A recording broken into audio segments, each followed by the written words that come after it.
Well, I just want to say first that I don't feel like any way is a wrong way or There's no the wrong. right way. Yeah, because there's no blueprint for this, right? Like there's no one sits us down and be like, oh, when you're 36, you're gonna have to sit down and tell your at the time your how old was she? My 2-year-old, my 18-month-old, and my 4-year-old and my 6-year-old at the time, this, to explain breast cancer. They at that age, they don't, what is cancer?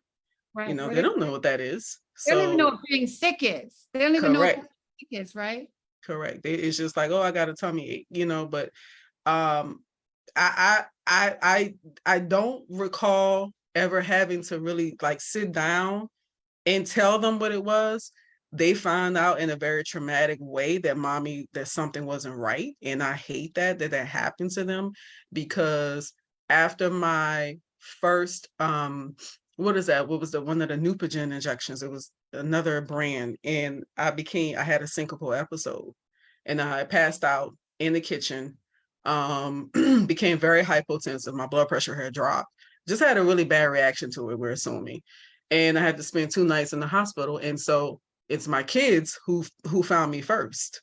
And I'm still trying to multitask and still trying to do what I'm just doing today, cook dinner and get them together. And I passed out. Like, you can't do that now, girl. You on chemo. You can't be standing over a hot stove trying to cook a meal. You can't do it anymore.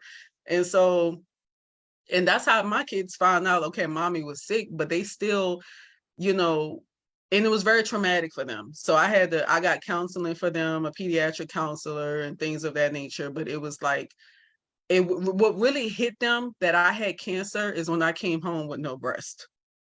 So even throughout chemo, it was just like, they didn't really know, I was just laying more fatigued. But when I came home with no breast, that's what happened to your breast? Well, my youngest is like, where are your brownies? She calls them brownies.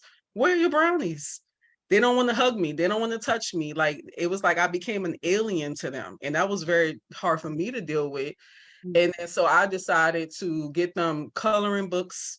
There's 2 Black authors, two of our breasties, Marquita Goodluck and another lady who wrote books with Black faces in it to explain what it is for mommy to deal with breast cancer. So I got those books. I read those books to them. It was still kind of hurtful going through the books, but it was a good way for them to see that, okay, somebody else's mommy has breast cancer. Oh, she's bald like you, but she got through it.